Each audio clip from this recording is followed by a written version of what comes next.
Sa mga naghahanap ng kalutasan sa kanilang problema, sakit, karamdaman, walang katahimikan, walang kapayapaan, makinig sa aral ng salita ng Diyos at magkaroon ng liwanag tungo sa maganda at buhay na pinagpala ng ating Panginoon.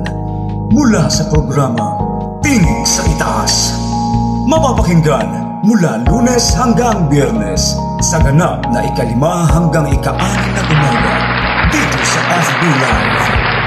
Tinig sa Itaas.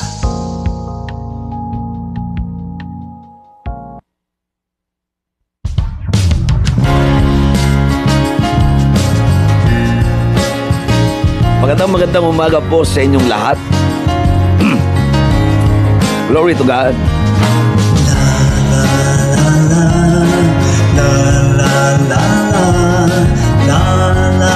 Magandang umaga. Pasensya na po kayo ng konti. Medyo sumasabit ang boses po natin ngayon. Good morning, good morning. Let us welcome the Holy Spirit. Pasalamatan siya.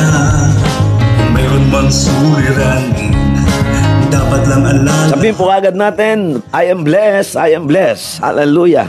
At kung magabay sa atin, ibig sa itaas, pagtawag niya ang pakinggan.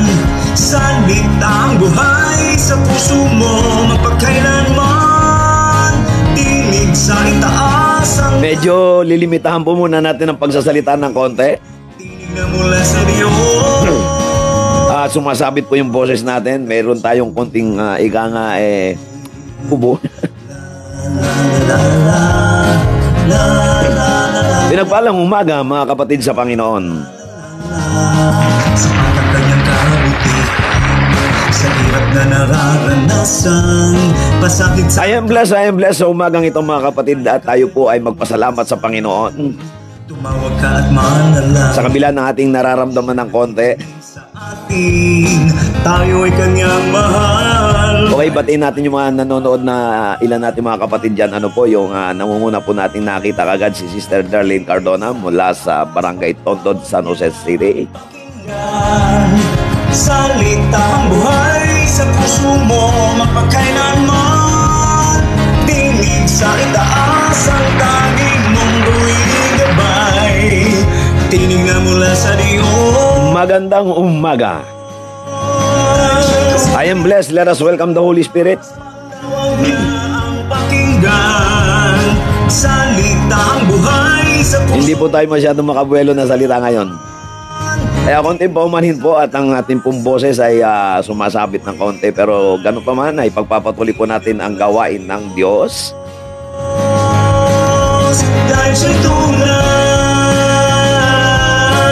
At sa ilang sandali tayo po ay mananalangin. Victory!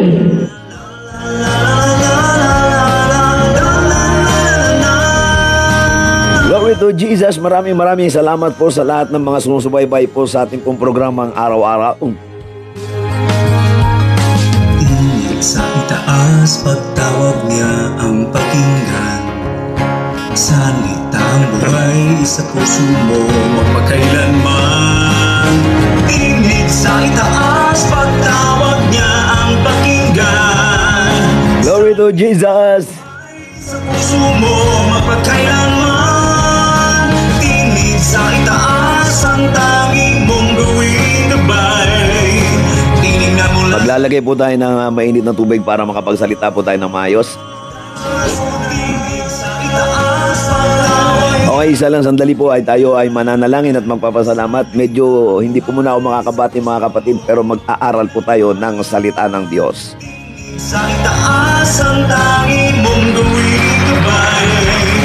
Tinig na mula sa Diyos.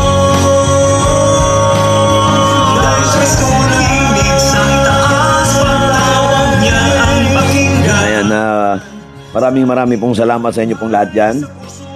Magpakailanman. Tinig sa itaas ang Good morning. gabay. Tinig na mula sa Diyos. Sige po, tayo po ay mananalangin at magpapasalamat. Dakilang Diyos, maraming pong salamat sa umagang ito na minsan pa kami ay nagpaparangal po sa inyo. Salamat po sa umagang kay Ganda na kami ay binigyan mo ng bagong buhay at bagong kalakasan. Salamat, Panginoon, sa iyong masaganang biyaya, sa iyong pag-iingat sa amin. Sikat may dalang pag-asa. Salamat, Panginoon, sapagkat hindi ka nagbabago. You are the same yesterday, today, and forever. Mayroon mang sulit. Salamat sa lahat ng pagpapalang aming tinatanggap sa pangalan po ni Jesus. At sa oras na ito kami dumadalangin ng kapatawaran, ano man ang aming mga nagawang pagkakasala sa iyo, Panginoon. Humingi po kami ng tawad sa pangalan ni Jesus.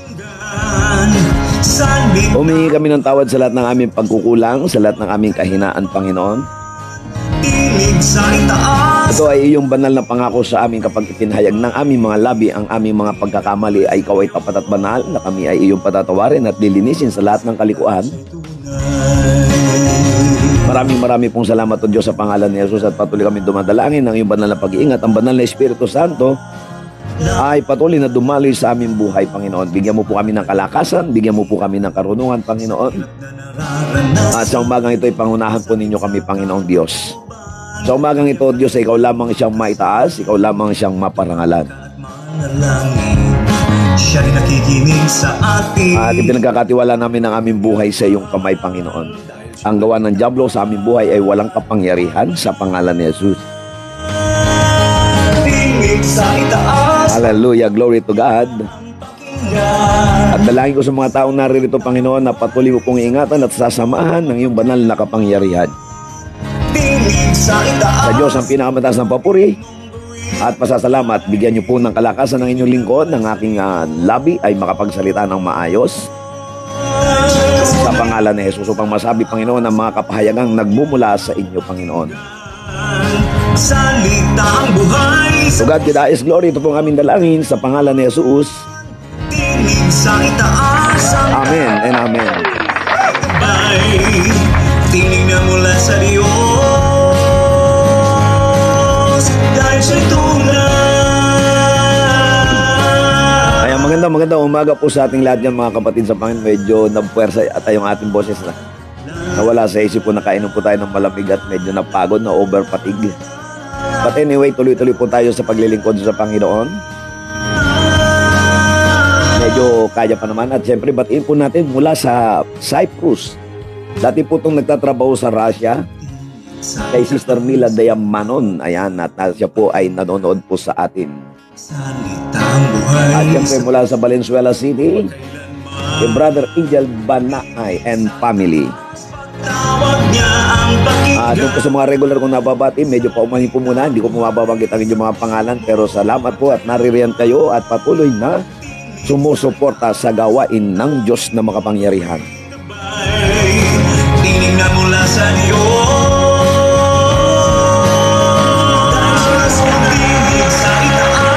Okay, tayo po ay magpapasimula. Nagpapasalamat po ako sa Diyos sa ginawa niya kahapon sa ating pag-aaral. At napakabuti po ng Panginoon. Alam nyo na grabe yung pagkilos po ng Panginoon sa kanyang mensahe kahapon. Victory! Ayan natin. Anyway, salamat po sa inyo pong lahat dyan, yung mga matyatyaga. Hallelujah. Sisikapin ko po matapos po yung program sa loob ng ilang sandali. Hallelujah. At pag-aaralan po natin ang isa na namang Bible character na ginamit po ng Panginoon para sa kanyang kapurihan.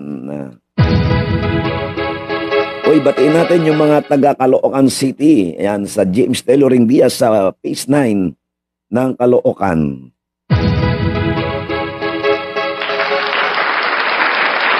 Okay, hallelujah. Medyo nahihirapan po ako ng konti. Pasensya po kahit may hawak akong tasa ng mainit na tubig.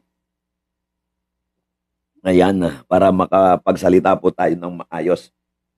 Okay, babasahin ko po sa inyo ang isang Bible character na talaga namang ipinakita at i-display ng Panginoong Diyos ang kanyang banal na kapangyarihan. So, mula sa pasimula hanggang sa katapusan ng mundo, ay ipapakita ng Diyos ang kanyang matinding pagkilos sa buong sangkatauhan. At ang kasaysayan ng isa sa ating mga ka-Bible character na pag-uusapan po natin dito ay alam na alam ng lahat si Gideon, mga kapatid. Pero makikita po natin dito, no, minsan yung ordinary natin pagbabasa ng salita ng Panginoon Diyos, ay minsan parang binabasa lamang natin ng istorya, ng comics, ano, parang gano'n na nangyari. Kaya isang parang pocketbook na lamang ang Bible. Sa iba po, ano, may. Pero kapag binasa natin at pinagtuunan natin ng pansin, ang salita ng Panginoong Diyos, may makikita po tayo ritong kamanghamanghang mga bagay. Hallelujah, glory to Jesus. Okay, so babasahin ko po sa inyo, simulan po natin sa aklat ng Hukom, chapter 6, verse 34. Si Gideon ay nilukuban ng espiritu ni Yahweh, kaya't hinipan niya ang tambuli bilang hudyat sa kalalakihan ng lipi ni Abiser. At nagpasubo siya ng mga lipi ni Manases, Aser, Zabulon at Nephtali, at tumugon naman ang mga ito at sila'y buong pagkakaisang sumunod kay Gideon. At sinabi ni Gideon sa Diyos, sinabi ninyo sa akin na ako ang kakasangkapanin ninyo upang iligtas ang Israel. Dahil dito maglalatag ako ng isang lana sa igiikan ng trigo, at pag nabasa ito ng hamog, ngunit tuyo ang paligid, ako nga ang ibig ninyong magligtas sa Israel. Ganun nga ang ginawa ni Gideon, at kinabukasan ng umaga, kinuha niya ang lanang inilatag sa giikan, at ng pilipitan niya, nakapuno siya ng isang mangkok.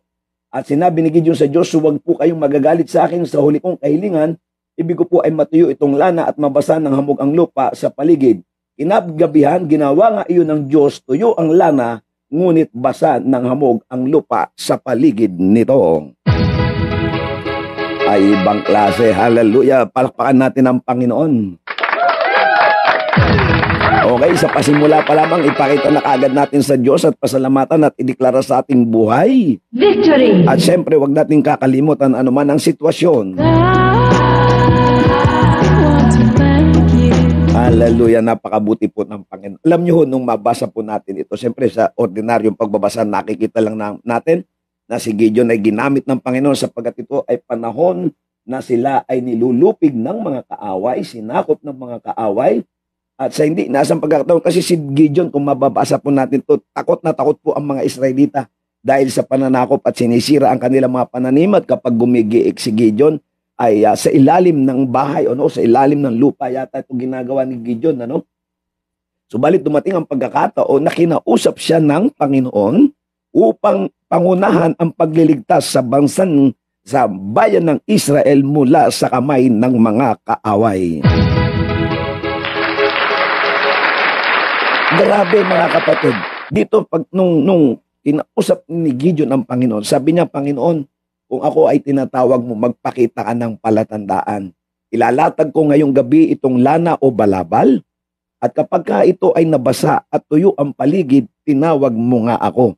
At ganun nga ang ginawa ng Diyos. Paggising ni Gideon kinabukasan, nakita niyang basa ang balabal pero tuyo ang paligid. Muling nagtanong si Gideon sa Panginoong Diyos at binaligtad naman niya ang sitwasyon. Ilalatag ko yung lana, kung totoo ako'y tinatawag mo, Panginoon, ito namang lana, ilalatag ko. Pagtuyo naman ang lana, mga kapatid, sabi ng Panginoon, sabi ni Gideon, at basa naman ang paligid, tinatawag mo nga ako, Panginoon. Okay, ang title po nito, kapatid, ang Espiritu ng Diyos. Okay. Maraming talata po sa Bible, dito sa binasa po natin, ang Espiritu ng Diyos na lumukob kay Gideon is the same Spirit na binabanggit ng Isaiah at binanggit din ng Panginoon sa aklat ng Lucas. The Spirit of the Lord has anointed me to preach the gospel or the good news, has anointed me to set the captives free, to heal the brokenhearted. Pag-uusapan po natin kung gaano katindi ang epekto ng anointing ng Panginoon kapag bumababa sa isang tao. At syempre ito ay isang tatak natin sa aklat na Romans chapter 8 verse 14. Ito ay isang palatandaan na tayo ay mga anak ng Diyos. Okay, pag-usapan natin ang kwento muna mga kapatid. Ibang klase kapag ang isang tao ay pinuspos ng Espiritu ng Panginoon. So umihip ng tambuli ng ika nga ay ng tambuli si Gideon para manawagan sa 12 lipi ni Israel. At hindi naman siya nabigo at mayroon tumugon at nakaipon si Gideon ng 32,000 mandirigma. Subalit, ito maganda po dito. Alam nyo, pag binasa po natin ito ng tuloy-tuloy, pagkadano medyo mahaba, isa-summarize po natin mga kapatid. Nung tinawag ng Diyos si Gideon para pangunahan ng pagliligtas sa bansang Israel o sa mga mananakop, takot na takot ang mga tao kasi nga wala nang leader sila dito, nagkanya-kanya na sila, no? So, bawat lugar ay mayroong tinatawag na hukom. At isa si Gideon sa napili ng Panginoon para pangunahan ito. At salamat sa Panginoon Diyos, yung takot si Gideon na isang matatakoting tao pero nang napuspos ng Espiritu ng Diyos, naging matapang si Gideon. Ulitin ko, nang mapuspos ng Espiritu ng Diyos si Gideon, ito ay naging matapang na tao. At sa kanyang panawagan, siya ay nakalikom ng 32,000 mandirigma. Subalit sumagot ang Diyos, Gideon, masyadong marami. Baka isipin ninyo na kayo ay nagtagumpay dahil sa inyong kalakasan. Ayan yung magandang makikita po natin dito mga kapatid. Ipinapakita po ng Diyos dito, sabi nga ay dito mapapasok yung salitang, it is not my might, not my power, but by the Spirit of the living God. Ngayon, sabi ng Diyos, bawasan mo, marami pa. At sabihin mo sa kanila kung sino yung mga natatakot, pwede nang umuwi. Ito na yung hamon ng buhay. Nung sinabi na haharap sa mga kaaway sa pagkikipagdigma, o yung natatakot, umuwi na. Naku, grabe. 22,000 kaagad ang umuwi sa takot. Grabe, maging sa mga personal na buhay natin, minsan pagka yung sa mga mission ito, pagka pinag-usapan natin yung mga pagmi-mission at mapupunta sa lugar na nakakatakot, marami talagang natatakot tumuloy, ayaw tumuloy, dito ibang klase, yung pagkakatawag ng Panginoon kay Gideon, sabi niya, nakalikom siya ng 32,000. So yung natatakot, sabi niya, sabihin mo yung mga natatakot, pwede nang umuwi, uwi ang kaagad yung 22,000. Pero sabi ng Panginoon, may natirang 10,000. Sabi ng Panginoon kay Gideon, Gideon, masyado pang marami. Nagtataka ako dito sa sistema ng Diyos dito, pagka binabasa natin. Bakit ganun? So, isa pong bagay ang nakita ko rito. Sabi ng Panginoon kay Gideon, Gideon, dalhin mo sa batis, at painumin mo ng tubig. At kung sino yung sasalok sa pamamagitan ng kamay, yun ang kukunin mo. Pero yung iinom sa pamamagitan ng kanilang mga labi o sa kanilang mga nguso ay ibubukod mo. So, ang ginawa ni Gideon, nakita niya yung 300 na sumasalok sa pamamagitan ng kamay para uminom ng tubig. Ito yung napili ni Gideon ayon sa utos ng Panginoong Diyos. Meron talagang may sistema talaga ang Panginoon, hindi basta sugod ng sugod. Tapos ang natira lang 300 pirasong mandirigma. Medyo kung ikaw kaya ang nasa sitwasyon nito, sa palagay ko, kakabahan ka, kapatid ko. Kapag tayo yung binigyan ng atas ng Panginoon sa ganitong sitwasyon, alam niyo po ba kung gaano karami yung magiging kaaway o yung pong mga mandirigmang haharapin po nila Gideon, mga kapatid? Sabi po ng Bible, ito po yung nakalagay sa Bible. Sa Hukom, chapter 8, verse 10, ipinakita po doon kung gaano karami yung napatay ng mga mandirigma na kaaway, umaabot po sa mahigit 135,000 na kaaway. Grabe po ito mga kapatid, Siguro kung tayong inilagay ng Diyos sa ganitong klase ng sitwasyon, manginginig din tayo katulad ng 22,000 umuuwing nanginginig sa takot. Hindi po biro, sabihin nyo ba naman natin, kahit naman po sino, sa realidad ng buhay ngayon, kapag marami ang kaaway, minsan ang iniisip nga ng tao, pag sasagupat tayo sa digmaan, tingnan natin kung kalooban pa ito ng Diyos. tingnan natin kung tayo ay susugod sa mga ganitong klase ng digmaan, nakakatakot, 22,000 kagad yung matras. Baka kung tayo ay naroroon sa panahon na ito, baka isa tayo sa umaatras dahil sa takot.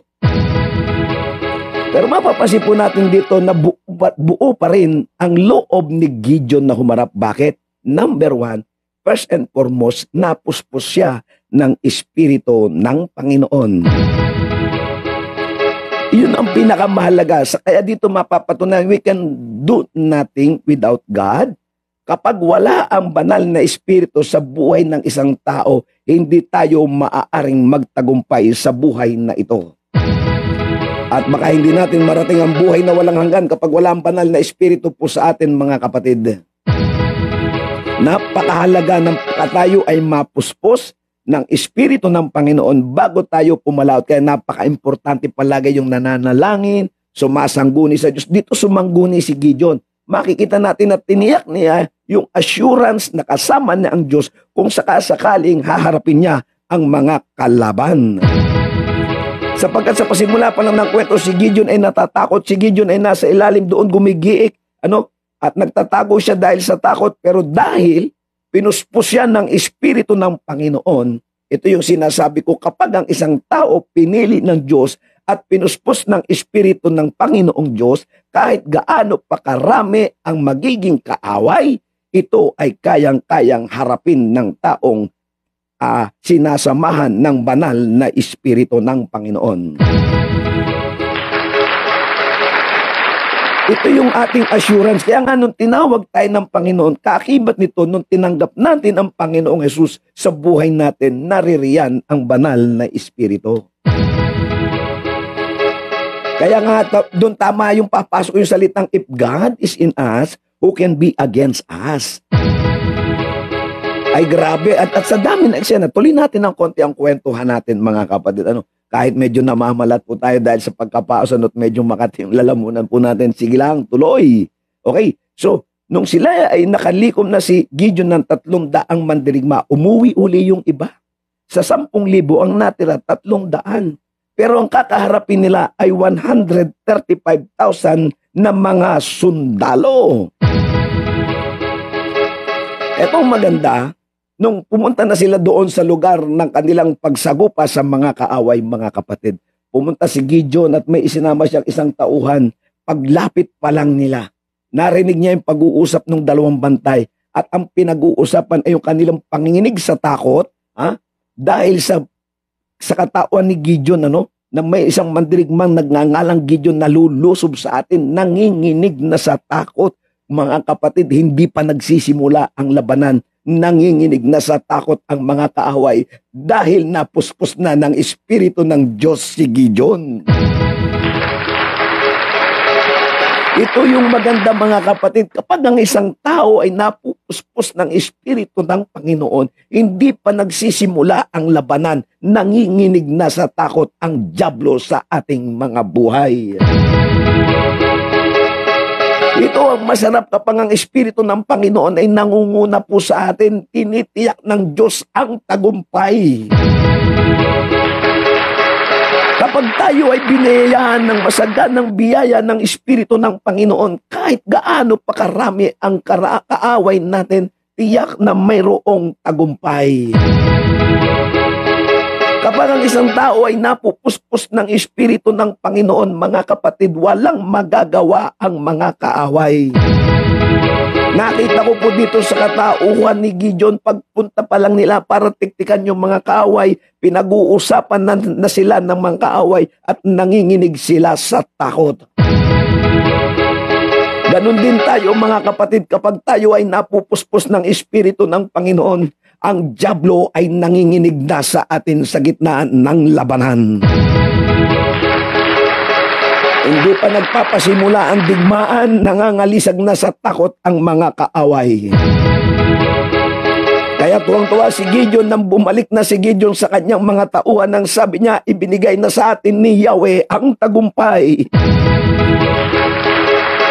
Mga kapatid, ito ang dahilan ng ating mga pag-aaral. Kung wala ang Diyos sa atin, sabi ko nga po sa inyo, success is not a success without God. Hindi natin masasabing tagumpay tayo sa larangan ng hanap buhay kung wala ang Espiritu ng Panginoon. Hindi natin masasabing tayo ay nagtagumpay sa larangan ng buhay kung wala ang Espiritu ng Panginoong Diyos. Kaya kitang-kita po dito sa pagtitiwala ni Gideon, ibinigay niya ng buong buo ang kanyang tiwala sa Diyos at humingi lamang siya ng mga palatandaan, Panginoon, kung ako'y tinatawag mo, gawin mo ang mga bagay na ito. At pinatunayan ng Diyos ang pagkatawag kay Gideon at pinangunahan niya. Kaya nung sinabi ni Gideon sa kanyang mga tao, magsipaghanda kayo, papasukin na natin ang kutan ng mga kaaway. Hallelujah! At ang isang nakakagulat, ang itinaas ni Gideon, ang hawak nila ay may hawak silang gusi. At pagkatapos ay sulo sa kaliwa, sa isang kamay, at sa isang kamay ang hawak nila ay ang mga tambuli. At nang sumigaw na sila at hipan, pagsabi ni Gideon, hihipan natin ang trumpeta at tayo ay sisigaw ng malakas pagpasok sa kampo ng mga kaaway. Hallelujah mga kapatid, ito yung isa kong sinasabi. Bakit pag nagpupuri tayo sa Panginoon, hindi tayo makasigaw at makaawit ng maayos sa harapan ng Panginoon? Ito yung nakalulungkot na realidad kung bakit hindi tayo nagtatagumpay at kung bakit hindi nanginginig ang dyablo sa ating mga buhay. Bakit? Kasi tamad tayong sumigaw ng Jesus. Tamad tayong umawit sa Panginoon at hawakan ang liwanag ng buhay, ang salita ng Diyos. Hallelujah! Yung iliwanag po dito ay salita ng Panginoon, sumisimbolo sa salita ng Diyos. At yung pag-iingay ni Gideon ay isang babala sa mga kaaway na naririto na ang hukbo ng kalangitan. Ito mga kapatid ang dahilan kung bakit kapag tayo ay nananambahan sa Panginoon, ibinubuhos natin ang ating lakas upang mapaguho ang mga kuta ng dyablo sa ating mga buhay. Kapag ang tao ay napupuspos ng Espiritu ng Diyos, ito'y nakasisigaw ng Jesus. At dito nung sumigaw sila Gideon mga kapatid, ayon sa kasaysayan sa Biblia, nagkagulo ang mga kaaway. Sila ang nagpapatayan. Ganyan katindi ang proteksyon ng Diyos kapag ang isang tao ay napupuspos ng Espiritu ng Panginoon. Kaya mga kapatid ko sa Panginoon, ito po ang pinakamahalaga sa lahat. Hindi tayo magtatagumpay sa buhay na ito kung hindi natin pababayaan ng Espiritu ng Diyos na siyang naghahari ngayon sa ating buhay, ang siyang mangunguna. Puro kabiguan, puro kamalasan, puro kapalpakan ang mangyayari sa atin kapag hindi tayo natutong sumangguni sa Diyos na buhay. Nakita ko ang tagumpay dito ni Gideon dahil nangunguna ang banal na Espiritu sa kanya. 300 mandirigma laban sa 135,000. Hallelujah, nakita ko mani-mani lamang kay Gideon. Bakit kanyo? Aba, saan ka ba naman nakakita na ang buong hukbo ng kalangitan ay nakikipagdigma sa mga anak ng Diyos? Hindi man natin nakikita ang hukbo ng kalangitan sa buhay po natin sa panahon ng pakikipagdigma, kasama natin ang hukbo ng kalangitan. Sa realidad, sa real talk na pag-uusapan mga kapatid, hindi pwedeng magwagi ang 300 laban sa 135,000 na kaaway. Subalit dahil sa kapangyarihan ng Panginoon sa pagsisigawan nila, yung sulo, yung liwanag dito ay ang salita ng Diyos at ang mga tunog ng trompeta ay ang pakakak na isinisigaw natin. Ang tagumpay ay kay Yahweh. Lahat ng bagay na ipinagkakalob sa atin ng Diyos, nagtatagumpay po tayo dahil kay Yahweh. Hindi ito magagawa ni Gideon kung wala ang Diyos sa kanyang buhay. Hindi ito magagawa ni Gideon kung hindi siya natutong sumangguni sa Panginoon. Ito ang kulang sa atin ngayon mga kapatid, kung bakit kahit mga manggagawa ay nabibigo dahil kulang sa pagsangguni at pagtitiwala sa Panginoon. Kung bakit maraming mananampalataya na hindi nakasusumpong ng katagumpayan dahil kulang sa pagtitiwala sa Panginoong Diyos. 300 soldiers against 135,000. Mga kapatid, hindi birong dami pero walang-wala sa kakayanan ng kapangyarihan ng Diyos. Hindi tumitingin ang Panginoon sa dami. Ang tinitingnan niya ay yung quality ng kanyang gagamitin sa kanyang kaharian. Grabing pananagumpay ang ibinigay ng Panginoon. Hindi ko ma-imagine yung dami nito mga kapatid. 135,000. Take note. Puro mga biyasa at handang pumatay ng mga tao ang 135,000 ng iba't ibang kahariang nagtulong-tulong para lipulin ang mamamayang Israel. So balit ang Diyos ay nanguna. Tinawag niya si Gideon na isang matatakutin. Mapapansin natin dito na God is not a respecter of person. Kung sino pa yung matatakutin, yun ang napipili ng Diyos. Hallelujah! Kaya minsan wag nating ina-underestimate ang mga kahinaan ng ating kapwa. Hindi natin alam, baka isang araw ito pala ang gagamitin ng Diyos para sa kanyang kalwalhatian.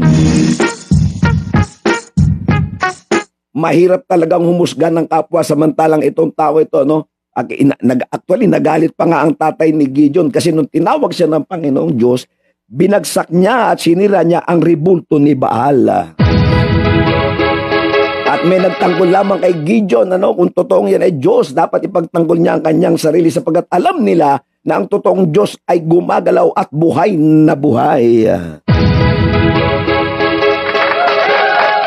Napakasarap isipin mga kapatid, yung ganitong klase ng pagkilos ng Diyos na dapat nating pinanghahawakan. Bakit tayo natatakot sa dami ng problema? Bakit tayo natatakot sa paligid ng mundong ito? Bakit tayo natatakot kung ano man yung mga masasagupan natin? Dapat tayong maging matapang. Ang mga taong nakakaramdam ng takot, ito yung walang espiritu ng Panginoong Diyos. Ibang klase yung mapupuspos ka ng espiritu ng Diyos. Ibang klase po ito. Sabi nga, I can do all things through Christ. Yung doon papasok yung mga salita ng Panginoon na magagawa ko ang lahat ng bagay dahil kay Kristo. Ganyan katindi yung ating Diyos na pinaglilingkuran kahit gaano karami. Ang handang sumira sa buhay natin kapag ang Espiritu ng Diyos ay nasa atin, tagumpay ay mayroon tayong lahat. Victory! Ibang klase, sabi ko nga, Lord, napakatindi mo naman, napakatindi ng ganitong klase na ginagawa mo sa buhay namin, Panginoon. Pinakikita mo yung pruweba na ang Espiritu ng Panginoon ay kasama namin sapagkat kami pinagtatagumpay mo sa lahat ng uri ng labanan. Kaya doon po pumapasok, without God, we can do nothing, mga kapatid. Hallelujah! Tumayo si Gideon dahil ang background po talaga niya, matatakotin po siya. Kaya nga siya nagtatago. Pero dahil napili siya ng Panginoon, kaya nga lagi ko sinasabi sa inyo, mga kapatid na masugid na sumusubaybay po dito, you are blessed.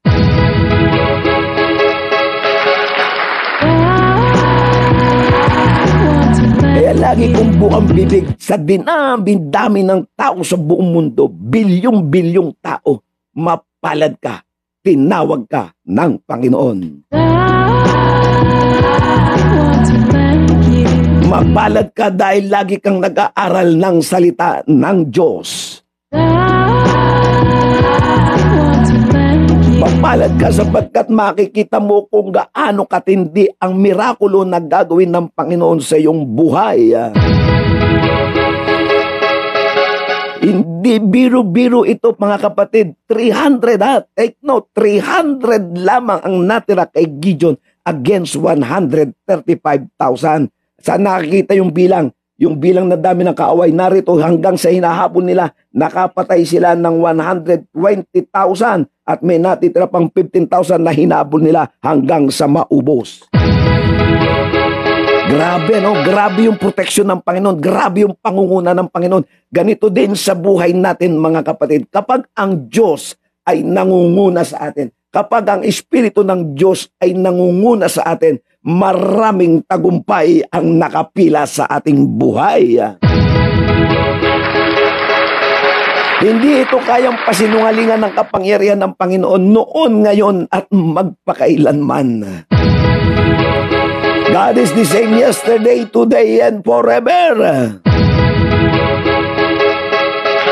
Grabe. Kaya nagtataka ko. Ito dinanas ko rin nung araw nung hindi pa tayo lumalalim ng kaunti sa pag-aaral po ng salita ng Panginoon. Marami po talagang kabiguan dahil hindi tayo napupuspos ng Espiritu ng Diyos. Karamihan sa atin napupuspos ng problema. Nangasama ng loob. Kaya lagi tayong talunan sa dulo dahil ito ang umiiral po sa atin ng Espiritu ng kaaway. Ngayon, kapag napuspos tayo ng Espiritu ng Diyos, maniwala po kayo, ang daming tagumpay dahil kasama natin sa labanang ito ang hukbo ng kalangitan. Pag binasa natin, makita natin sumugod na sila Gideon, nung sumugod na sila Gideon doon sa kampo, nagkagulo ang mga kaaway niyang mga Madyanita, Amelisita, halo-halo po kasi ito. Yung parang yung nangyayari sa panahon ngayon na pinagtutulungan pa rin ng Israel ng iba't ibang bansa. Noon at magpahanggang ngayon, paulit-ulit lang ang kasaysayan ng Israel na lagi na lang sinusugod ng mga kaaway. Pero ang Diyos ay hindi nagpapabaya, ang Diyos ay hindi nagkukulang, ang kanyang espiritu ay nasa kanyang mga hinirang. Hallelujah! Hallelujah! Grabe! Kaya sabi ko nga, Panginoon, nawa maging ganitong attitude natin kapag ka nararamdaman mong Espiritu ng Panginoon, ikaw ay magiging matapang sa pangangaral ng salita ng Diyos. Ay, yung mga taong takot lamang po dito, yung mga taong hindi kinakasin ng Espiritu. Kasi minsan, natatakot tayong magutom pag tinatawag ng Panginoon. Paano yung trabaho, tinatawag ka ng Panginoon. Natatakot tayo, huwag kang matakot kapag tinawag ka ng Panginoon. Lagi kang provided ng Panginoon. Kapag ka may budget, kapag may project, kapag ka may project ang Diyos sa buhay natin, siguradong may budget. Hindi tumatawag ang Diyos ng isang lingkod niya para pabayaan lamang at magmukhang kaawa-awa. Kaya pag tinatawag tayo ng Diyos, ibibigay niya ang bawat tagumpay sa anumang larangan. Hallelujah! Kaya sila'y sumisigaw pa lang, sigaw pa lang, nagkakagulo na ang mga tao. Sigaw pa lang yung mga kaaway niya, sila na nagrambulan. Kaya nga pagka tayo pumupunta sa bahay Panambahan, pag tayo umaawit at sumisigaw ng only Jesus, ang mga kaaway sa impapawid ay nagkakagulo na. Nabubulabog na ang kuta ng dyablo sa ating mga buhay kapag tayo ay nagbibigay ng parangal at papuri sa Diyos. Ito ang hindi ko maintindihan sa iba, kaya yung ibang mga nasa simbahan na mga mukhang tuod, sariling sikap ang ginagawa, mga kapatid. Kapag tayo ay masiglang nagpupuri sa Panginoon, dito pa lang kitang-kita mo na ang tagumpay dahil sa Espiritu ng Diyos. Nakakalungkot makakita sa loob ng simbahan, yung iba kala mo mga robot. Hindi nila alam na may sikreto ang ganitong klase ng pagpupuri at pagsamba sa Panginoon. Hindi nila naintindihan ang larangan ng digmaan ay kinakailangan ng aksyon. 300 mandirigma pero nagtiwala sa Diyos at sa kanilang pagsisigawan, ang tagumpay ay sa Diyos. Nako, nagrambula na ang mga kaaway. Hallelujah! Kaya sa buhay po natin mga kapatid, kapag tayo po ay ganito kainit, ganito tayo kasigla sa pagpupuri sa Diyos, ang daming bumabagsak na kuta ng dyablo sa ating mga buhay. Hallelujah! Glory to God! Purihin po ang Panginoon. Ito po ay isang aral at na maigsing sharing po natin mga kapatid upang ipakita na ang kapangyarihan ng Diyos ay kumikilos kahit kailan. Hallelujah! Glory to Jesus! Salamat po sa Panginoon sa umagang ito mga kapatid ko. Ganyan po katindi yung Diyos na ating pinaglilingkuran. Hallelujah!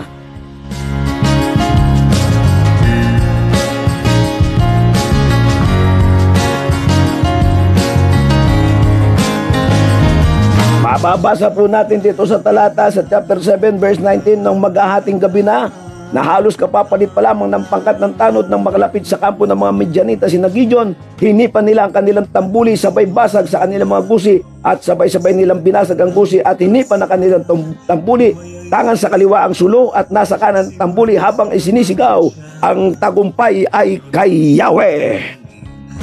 Dapat lang alalahanin na mayroong nagmamahal. Kaya yung mga pagpupuring kami kasamang hiyawan sa loob ng iglesia, malaki po ang epekto po nito sa kaaway. At syempre malaki din ang epekto nito sa ating mga buhay. Kailanman tinig sa Sa loob ng iglesia, makikita mo yung mga taong halos hindi masamahan ng espiritu dahil walang kasigla-sigla. Huwag niyo sasabihin sinasamahan pa rin ng Diyos ang mga tamad.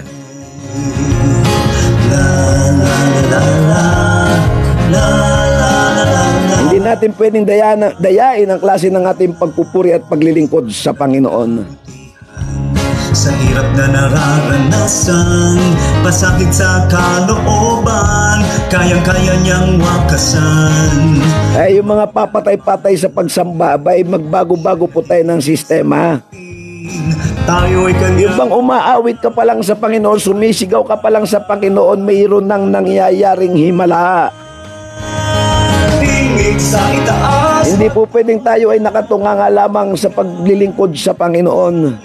Kung hindi gumalaw sila Gideon, walang mangyayari sa kanilang buhay. Mananatili silang alipin ng mga kaaway.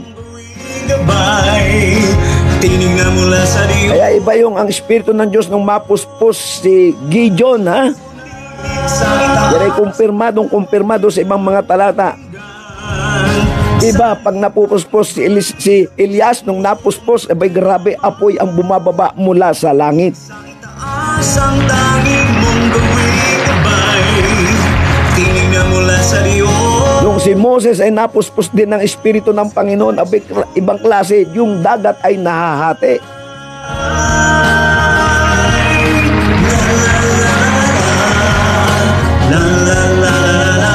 Kaya kinakailangan po natin laging nakababad sa presensya ng Panginoong Diyos. Yung iba naman kasi nakababad sa pasensya ng Diyos. Yung bang ang katwiran nila ay mauunawa naman ako ni Lord kung hindi ako pupunta. Naku, puro pasensya na lang. Ay sa puso mo magpakailanman. Hindi po ako makakadalo kaya pasensya na po. Ang pakinggan Hindi ako makakasama sa gawain kaya pasensya na po. puso mo magpakailanman. Tinig sa itaas. Meron po akong gagawin kaya hindi po ako sisimba ngayon. Pasensya na po. Tinignan mula sa Diyos.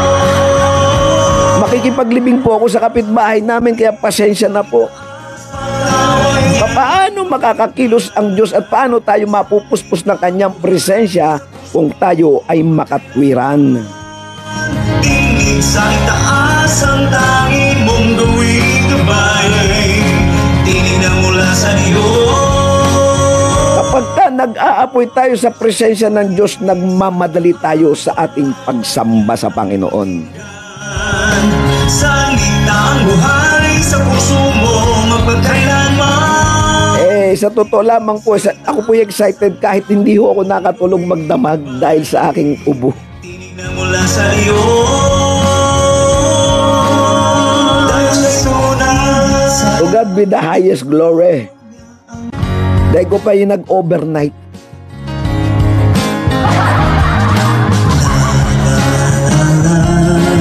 Hindi ako nakatulog, grabe. Pinahirapan ako ng aking konting ubo.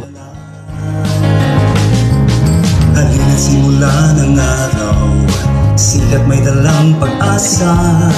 Buhay ay Nilagyan ng asin. simulang pasalamatan siya. Kung mayroon mang suliranin, dapat lang alalahanin. Ibang klase, dito, sa totoo lang ho mga kapatid, ang nagiging dahilan ng ating kabiguan ay kakulangan ng presensya ng Panginoon. Niya ang pakinggan, salita ang buhay. Ang ganda-ganda ng plano ng Diyos. My plan is to prosper and not to harm. Pero ano nangyayari po sa atin? Kasi nangunguna yung takot, nangunguna yung pag-aalala.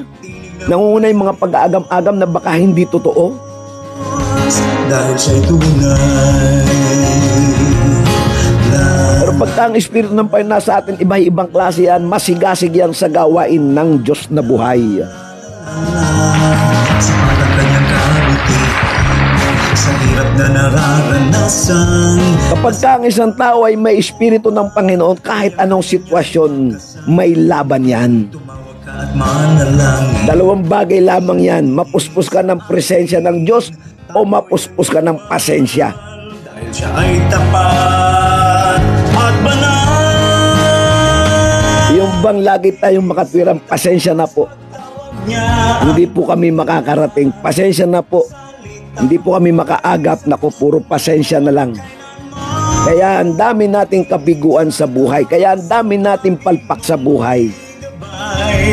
Maliwanag na maliwanag pa sa sikat ng araw ang mga salita ng Diyos kapag siya'y inuna natin.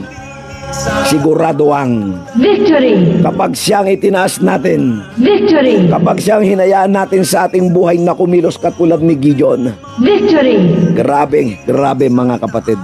Hindi matutumbasan ng simpleng pasasalamat ang kayang ibigay ng Diyos sa ating lahat. Dahil siya'y tunay.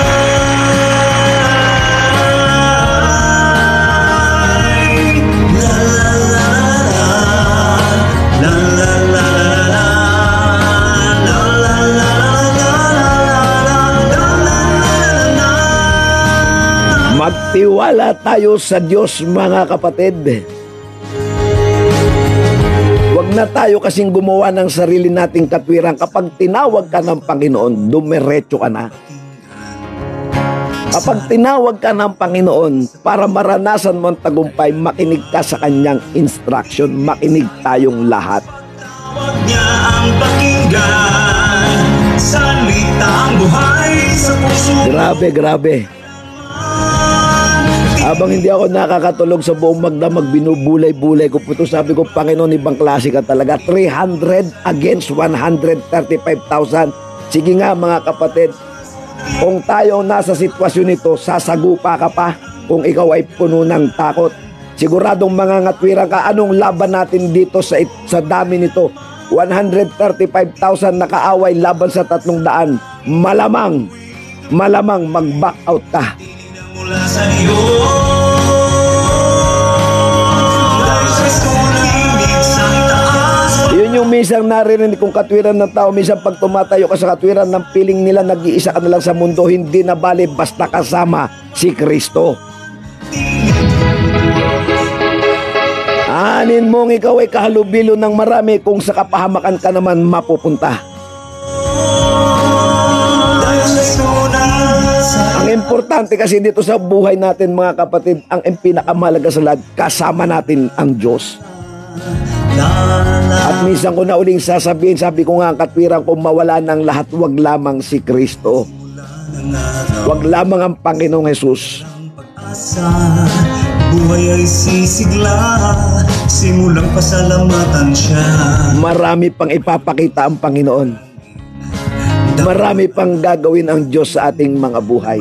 Nagmamahal at kumbagabay sa atin. Ito ay isang larawan ng tagumpay ng pagtitiwala sa Diyos na makapangyarihan po sa lahat. Salita ang buhay sa Ang kwento ni Gideon ay kapupulutan ng aral. tinig sa itaas ang tanging mong gawing gabay. Minsan kasi punong-puno tayo ng pag-aalinlangan pag tinatawag tayo ng Panginoon. Pag alam mong tinatawag ka ng Diyos, sugod. Pag alam mong tinatawag ka ng Panginoon, tumayo po tayo. Napakasarap makita ng hukbo ng kalangitan sa ating pakikipaglaban sa mundong ito. Mga kapatid, kasama natin siya. Pasakit sa kaloob. Hallelujah! Tumawag ka at manalangin. Siya rin nakikinig sa atin. Ay, hindi ko ma-imagine yung haharapin. Siguro, napakadami. Yung nga 10,000, marami na 135,000 pa kaya.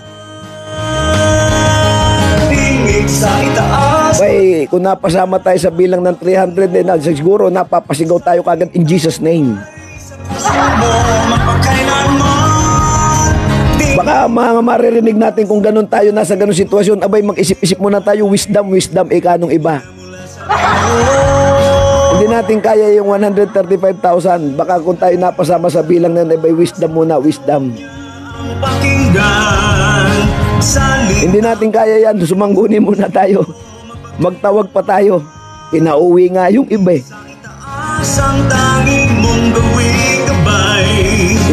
Ibang klase talagang Lord. Hindi ko ma-imagine kapag ang isang tao ay napuspos ng Espiritu ng Panginoon. Mga kapatid, sa umagang ito, ipagkatiwala natin ang laban ng ating buhay sa kamay ng makapangyarihang Diyos. Ipagkatiwala natin sa ating pananalangin ngayong umaga, sa ating pagpapasalamat sa Panginoon. Ipagkatiwala natin ang lahat ng ating gagawin kay Kristo. Victory! Sa itaas, Sa salita ng Diyos. Victory! salitang buhay sa puso mo magpakailanman. Tinig sa itaas, pagtawag niya ang pakinggan. Kaya minsan sa gawain ng Panginoon, kahit wala tayong kasama, sugod. Kasi pag alam mong kasama natin ng Diyos, kahit nag-iisa ka, sasamahan ka ng Panginoon.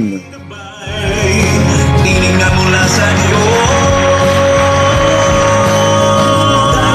Minsan natataka ako doon sa mga tao, lalo na kapag kakristyano na opening prayer lang, iaasay mo takot na takot eh. Paano? Hindi napupuspos ng Espiritu ng Diyos.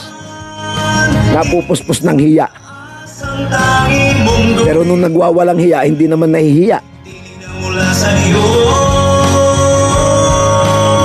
Dahil sa sulinig sa itaas, pagtawag niya ang pakinggan. Salita. Ibang klase ang Diyos, ibang klase. Sabi ko, Lord, hindi ko to kayang tumbasan. Kapag ang hukbo ng kalangitan ang backup natin, may assurance ng tagumpay.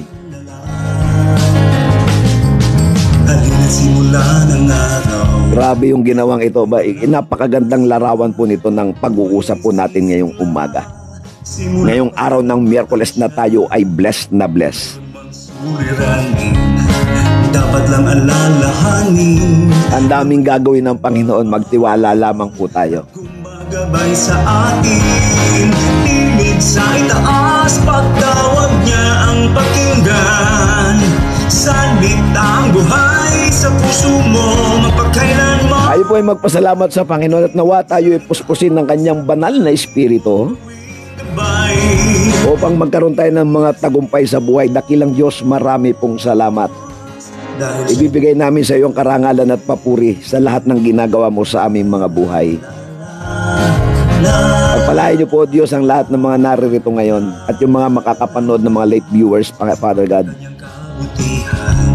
Sa hirap na nararanasan, pasakit sa Kailangan namin maunawaan, Panginoon, na ang buhay na ito ay hindi namin masasabing tagumpay kung wala ang Diyos sa aming mga buhay.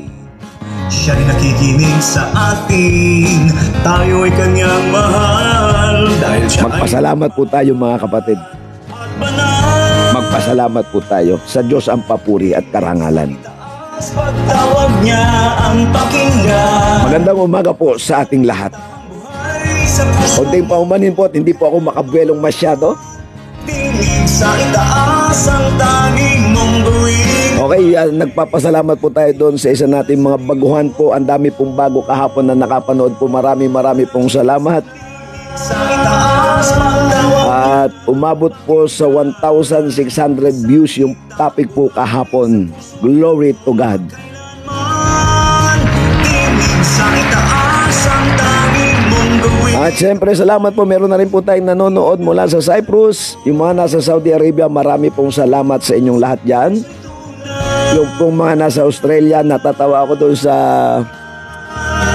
record eh. Yung mga taga United Kingdom at mga nasa Canada ang nanonood eh, hindi napapalagay doon sa listahan ni Facebook. Natatawa ako eh. Pero anyway, salamat po. Ang mahalaga po ay nasa listahan tayo ng Panginoon. Okay, mula sa Soto family sa Canada, sa San Francisco Llanera, ang mga kapatid po natin dyan. Tinig sa itaas pagtawag niya ang pakinggan.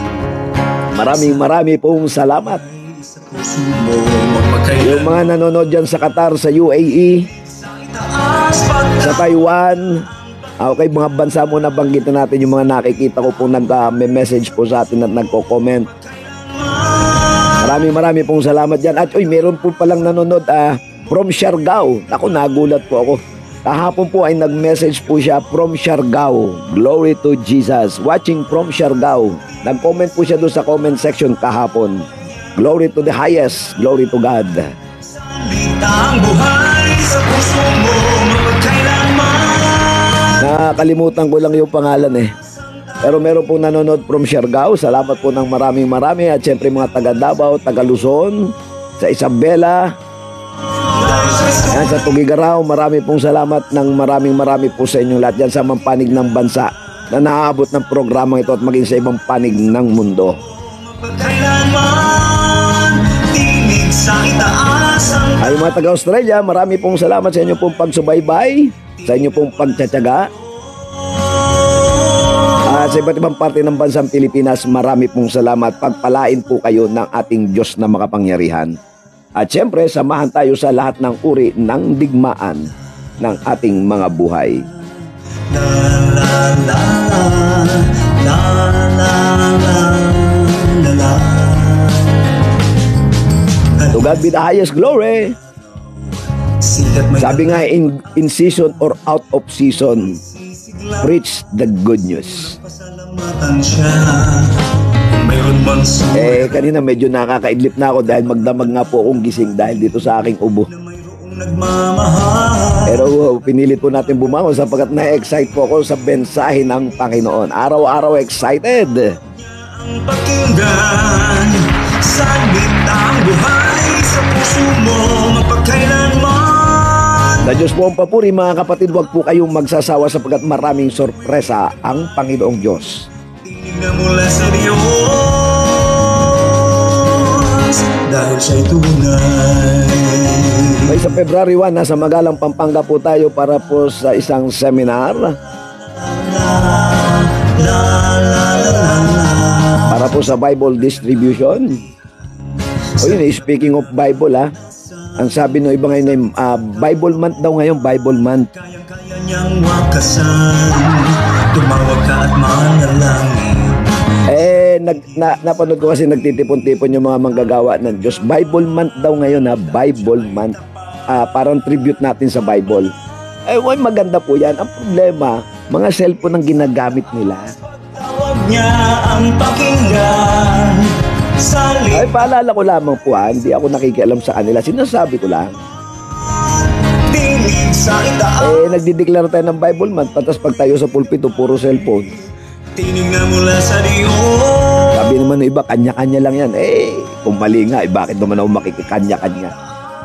Tawag niya ang pakinggan. Kaya minsan hindi tayo nagtatagumpay sa larangan ng digmaan. Yung sandatang dapat, ano yung hawak ni Gideon? Sa kaliwa ay sulo, sa kanan ay tambuli, tapos may dala pang busi. Yung liwanag na sinasabi po dito ay larawan ng salita ng Diyos.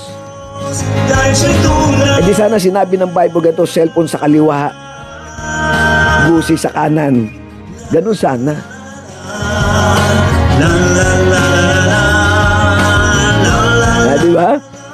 Ganun sana yung ginawa ng salita ng Bible. Cellphone sa kaliwa, tapos sa kanan ay lalagyan ng cellphone. Dideklara ng Bible month. Ay nako. Ang pakinggan, salitang buhay sa puso. Ay nako. Kailan Minsan tayo na lang nagbobolahan dito. sa itaas, pagtawag niya ang pakinggan. Okay. Anyway, ito po ang magandang aral ngayon ng Diyos. Mapagkailanman. Basta pag tinawag ka ng Lord at napuspos ng Espiritu, no weapon formed against us shall prosper, and every tongue that rises to speak against us shall be condemned. Ito ang inheritance ng mga lingkod ng Diyos. Ang pakinggan, Ay, dito matatransfer yung mga pangako ng Panginoon na tinig if God is in us, who can be against us? Walang makatatalo sa atin. Greater is He that is in me, that he that is in the world. Abay, matindi po yan. Basta sa atin ng Espiritu ng Panginoon. Abay, untouchable. Sabi nga bakit tayo untouchable? Nanginginig tayo. Tayo tinatawag ng mga Kristiyanong armed and dangerous. Bakit? We have the Father, we have the Son, we have the Holy Spirit, we have the Word of God, we have the million of angels, millions of angels, Tinignan mula sa iyo. Ganyan po tayo, kaya nanginginig ang kaaway kapag tayo ay talagang napupuspos ng Espiritu ng Panginoon. Ibang usapan, ibang labanan. Tapos kasama pa natin ang hukbo ng kalangitan sa pakikipagdigma. Abay, malupit. Halina simula ng araw. Nakakalimutan kasi ng iba kapag sumasago pa sa gawain ng Panginoon.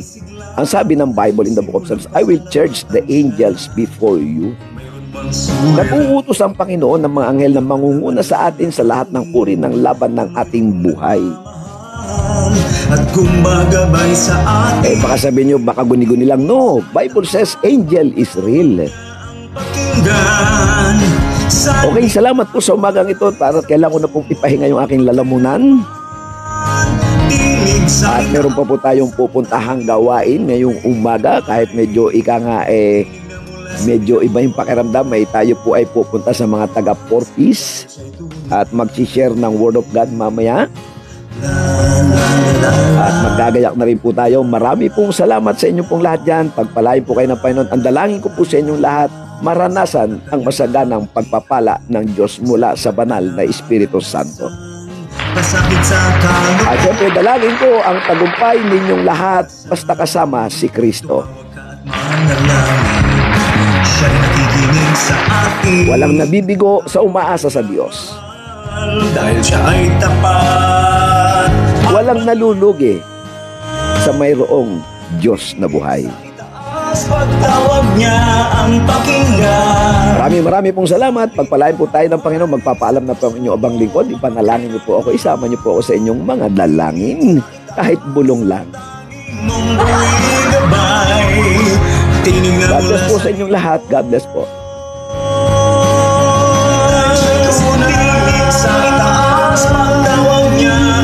God bless po sa inyong lahat. Hindi ko na po kayo batiin lahat at medyo bumibigay po yung aking lalamunan. Salamat po sa inyo. Yun lang masasabi ko. Salamat ng marami sa inyong lahat. Hayaan niyo po ang banal na Espiritu Santo ang siyang pong gumabay, ang siyang umalalay at siyang magturo ng ating mga gagawin sa buong maghapon. Ang banal na Espiritu ang siyang ikangay magbibigay ng kalakasan. Ang banal na Espiritu ang palaging nating maaasahan sa lahat ng oras at panahon. Good morning po sa inyong lahat. Good morning. Pagpapaalam na po ang inyong abang lingkod. God bless po. God bless. God bless. God bless. Narito na aking prinsesa. Papaalam na po kami. Pakinggan salitang buhay sa puso mo. Okay po. Bye-bye.